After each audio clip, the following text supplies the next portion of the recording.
Good morning students, welcome to my classes. आज हम शुरू करने जा रहे हैं चैप्टर 3 का टॉपिक नंबर 3। हमारा स्टूडेंट्स चैप्टर 3 चल रहा है जिसका नाम था उपभोक्ता व्यवहार का सिद्धांत, जिसके हम 2 टॉपिक्स पढ़ चुके हैं। जिसमें हमने पढ़ा बजट रेखा क्या होती है यानी बजट लाइन, और सेकंड टॉपिक में हमने पढ़ा था घटती सीमांत प्रतिस्थापन दर का नियम क्या होता है। ठीक है, दोनों को हमने तालिका और डायग्राम के थ्रू समझा पढ़ा।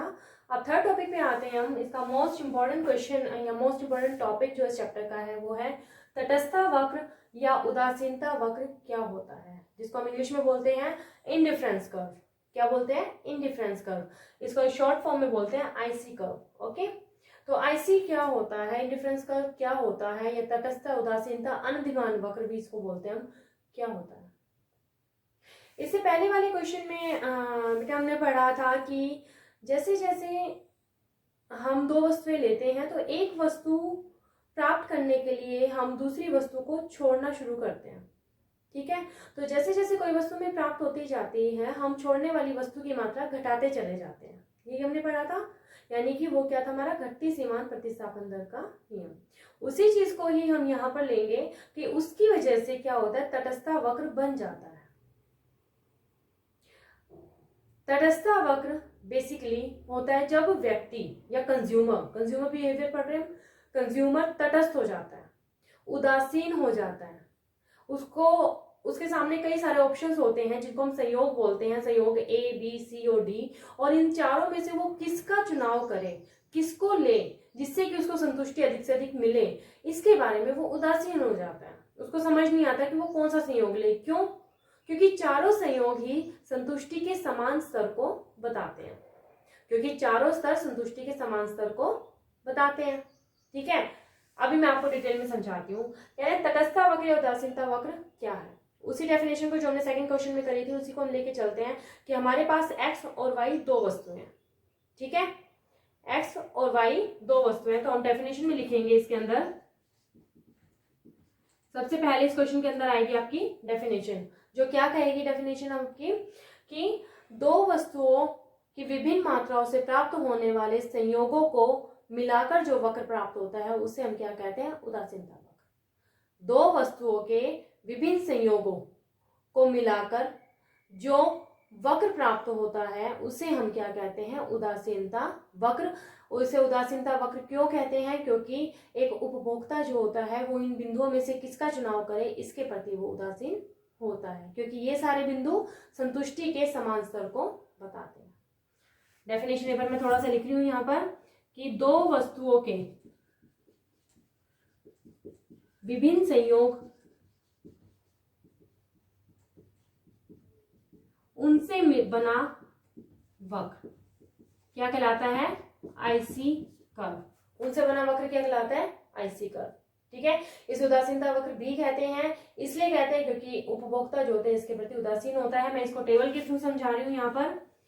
सेकंड टॉपिक पे हम आएंगे, इस टॉपिक में हम सेकंड पॉइंट जो लेंगे वो लेंगे इसकी टेबल में हम सेम वही चीज कर रहे हैं। मैंने आपको पिछली वाली में भी समझाया था, सेब और संतरे क्या था ना, और यहाँ पर लेंगे हम क्या, इसके संयोग। ठीक है बेटा, अब सेब है, मान लीजिए हमारे पास में 1 सेब है, संतरे हैं हमारे पास 10। सेब 1 है, संतरे हैं 10। ठीक है, अब हमें सेब को बढ़ाना है तो संतरे को क्या करना पड़ेगा, कम। सेब को बढ़ाना है तो संतरे को क्या करना पड़ेगा, कम।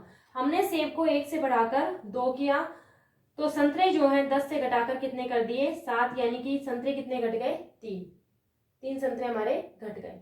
ठीक है, फिर हमने सेब को फिर से बढ़ाया, 2 से बढ़ाकर किया 3, संतरे हमारे और घटेंगे लेकिन उतने नहीं घटेंगे जितने हमने पहले घटाए थे। पहले -3 किया था, अब हम करेंगे -2, यानी कि संतरे कितने हो गए, 5। कितना घटा दिया हमने, 2। ठीक है, इसी तरह से जब हम सेब की और मात्रा बढ़ाते हैं, बढ़ाकर 4 लेते हैं तो हमें संतरे की और मात्रा घटानी पड़ेगी, लेकिन हम घटाएंगे सिर्फ और सिर्फ -1। ये हमने पहले भी किया था।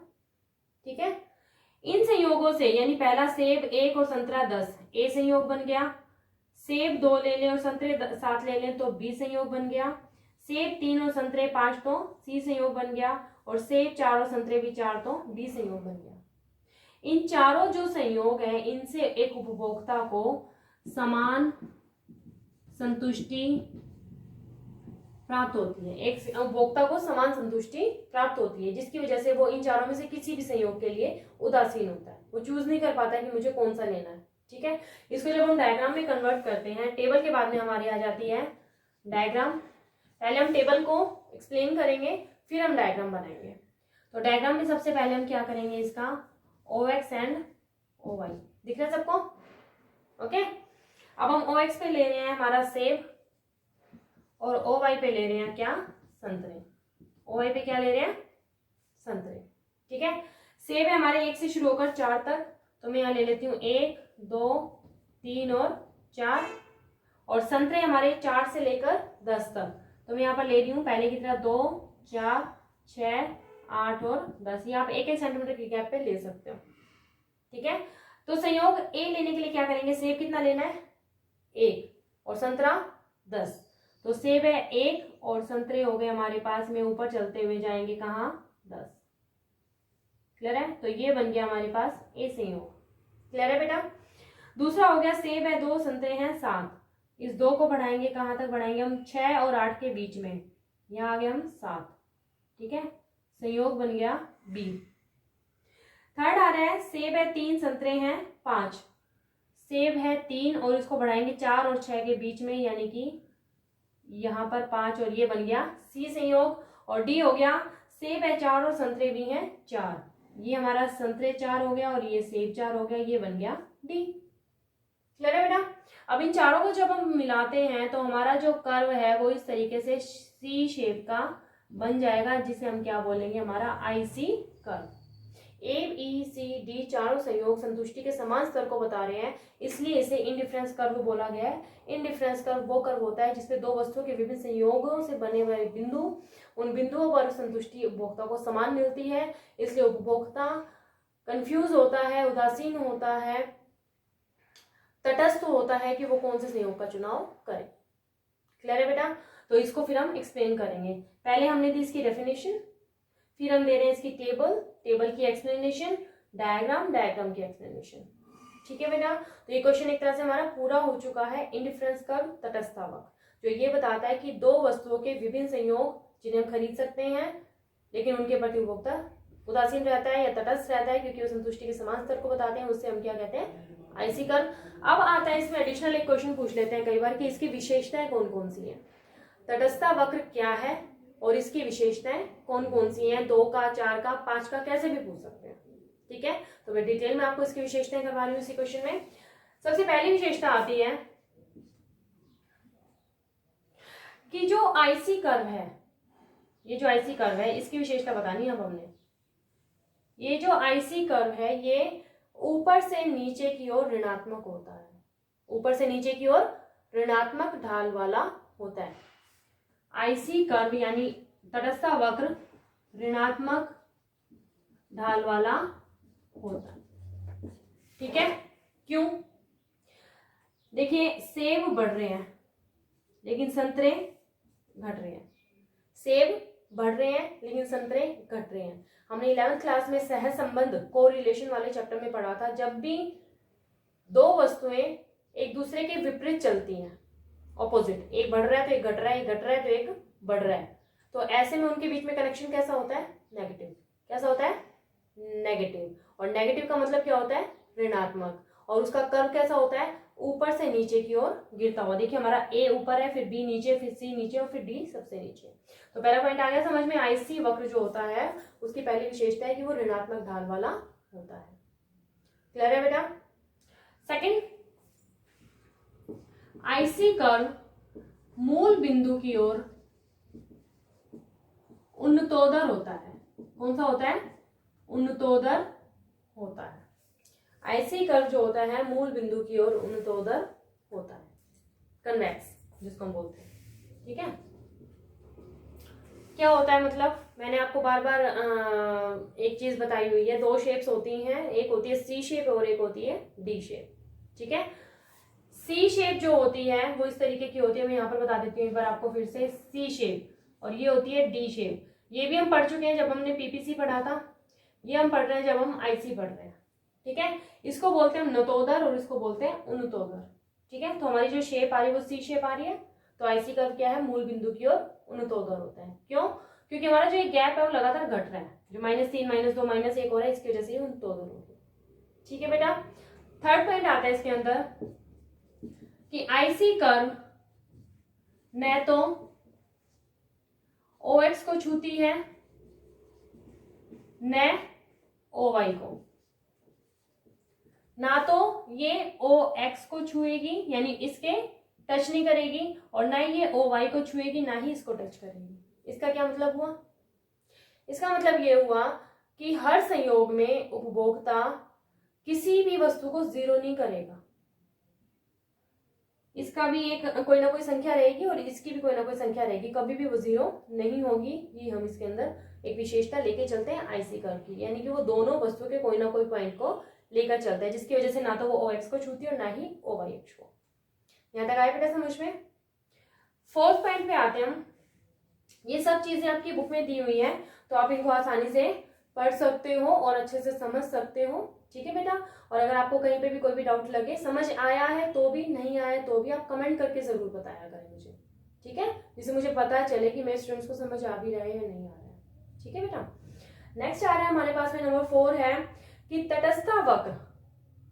देखो मैंने इसमें बताया था OX को भी नहीं छूती और OY को भी, और तटस्था वक्र यानी दो तटस्था वक्र आपस में ना एक दूसरे को काटती है ना ही छूती है। दो आईसी कर्व न तो एक दूसरे को छूती हैं और न ही काटती हैं। क्यों?